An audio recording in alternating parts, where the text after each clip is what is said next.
আজকে আমাদের আলোচ্য বিষয় বিদ্যুতের চৌম্বক ক্রিয়া।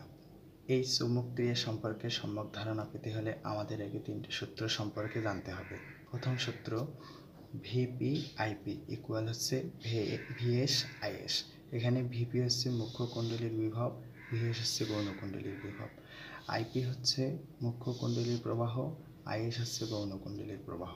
দ্বিতীয় সূত্র ভিপি এনএস ইকুয়াল হচ্ছে ভিএস এনপি। এখানে এনপি হচ্ছে মুখ্য কুণ্ডলীর পাক সংখ্যা, এনএস হচ্ছে গৌণ কুণ্ডলীর পাক সংখ্যা। তৃতীয় সূত্র আইপি এনপি ইকুয়াল টু হচ্ছে আইএস এনএস। এখানে আইপি হচ্ছে মুখ্য কুণ্ডলীর প্রবাহ, আইএস হচ্ছে গৌণ কুণ্ডলীর প্রবাহ। সূত্রগুলো সম্পর্কে জানলাম, এখন আমরা সূত্রগুলোকে কাজে লাগিয়ে সমস্যার সমাধান করব। তার আগে আমাদেরকে ধরতে হবে কোনটা মুখ্য কুণ্ডলী কোনটা গৌণ কুণ্ডলী। আমরা জানি মুখ্য কুণ্ডলীকে পি দ্বারা এবং গৌণ কুণ্ডলীকে এস দ্বারা শনাক্ত করা হয়। দেখো এখানে এনপি দেয়া আছে, অবশ্যই এটা কি হবে? মুখ্য কুণ্ডলী।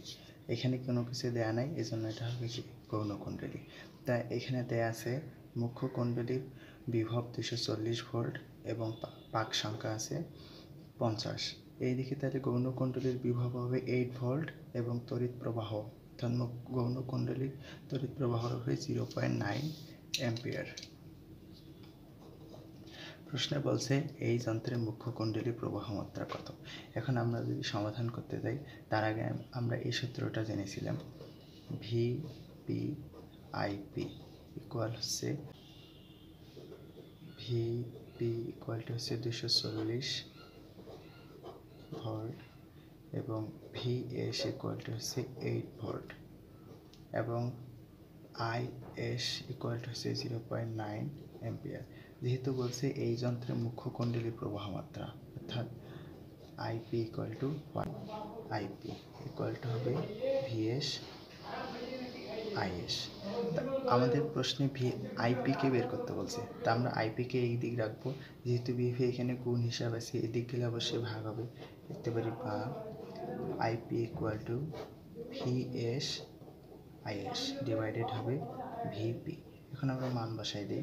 ভিএস এর মান ছিল 8, আইএস এর মান ছিল 0.9, ভিপির মান ছিল 240।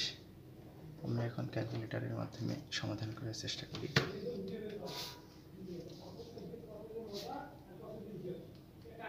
এইট গুণন 0.9 ডিভাইডেড 240, 0.03 অ্যাম্পিয়ার। সমস্যা 2, এখানে আমরা আগেই জেনেছি কোনটা মুখ্য কুণ্ডলী এবং কোনটা গৌণ কুণ্ডলী। যেখানে পি দেয়া থাকবে এটা অবশ্যই কি হবে? মুখ্য কুণ্ডলী।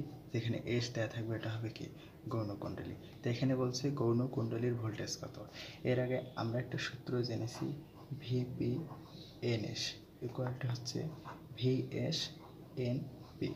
তার আগে একটা কথা বলে নিই, ভিপি যা ইপিও তা, আবার ভিএস যা ইএসও তা।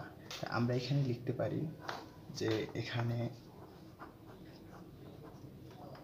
ইপি ইকুয়াল টু ভিপি সমান লিখতে পারি 780 ভোল্ট। আবার লিখতে পারি এনএস, অর্থাৎ এখানেই দেয়া আছে এনপি দেয়া আছে, অর্থাৎ মুখ্য কুণ্ডলীর পাক সংখ্যা 240, আবার গৌণ কুণ্ডলীর পাক সংখ্যা দেওয়া আছে 60টি। তা আমাদের এখানে চাইছে যে গৌণ কুণ্ডলী ভোল্টেজ কত, অর্থাৎ ইএস বা VS is equal to what. তার আগে আমরা জানি VP NS equal VS NP. আমাদের লক্ষ্য হচ্ছে ইএস অর্থাৎ ভিএস এর মান বের করা। তা আমরা লিখতে পারি VS NP equal VP NS. যেহেতু আমাদের ভিএস এর মান বের করতে হবে, ওকে আমরা এই দিক রাখবো, আর এনপিটা এই দিক গুণ হিসাবে আছে, ওই দিক গেলে কি হবে? ভাগ হবে। VS equal to VP NS divided NP. আমরা মানগুলো বসাই দিই। ভিপির মান ছিল 80, এনএস এর মান ছিল 60, এনপির মান ছিল 240। 780 × 60 ডিভাইডেড 240। আমাদের আসতেছে 195 ভোল্ট। সমস্যা 3, একটা প্রাইমারি ট্রান্সফারের পাক সংখ্যা 100, সেকেন্ডারি কয়েলের পাক সংখ্যা 500। প্রাইমারি কয়েলের 12 ভোল্ট এসি দেয়া হলো, সেকেন্ডারি কয়েলের ভোল্টেজ অর্থাৎ ভিএস আমাকে নির্ণয় করতে হবে। এখন আমাকে লিখতে হবে এখানে প্রাইমারি ভোল্টেজ অর্থাৎ কি মুখ্য কুণ্ডলীর পাক সংখ্যা অর্থাৎ এন পি ইকুয়াল 100। সেকেন্ডারি বলতে হচ্ছে গৌণ কুণ্ডলী, তাহলে এন এস ইকুয়াল টু 500। কিন্তু এখানে বলছে প্রাইমারি কয়েলের ভোল্টেজ অর্থাৎ কি মুখ্য কুণ্ডলীর ভোল্টেজ ভিপি ইকুয়াল টু হচ্ছে 12 ভোল্ট। কিন্তু প্রশ্নে বলছে সেকেন্ডারি কয়েলের ভোল্টেজ কত অর্থাৎ V S equal to what. আমরা জানি ভিপি এনএস ভিএস এনপি। আমাদের এখানে বের করতে হবে সেকেন্ডারি কয়েলের ভোল্টেজ কত, বা ভিএস এনপি ভিপি এনএস।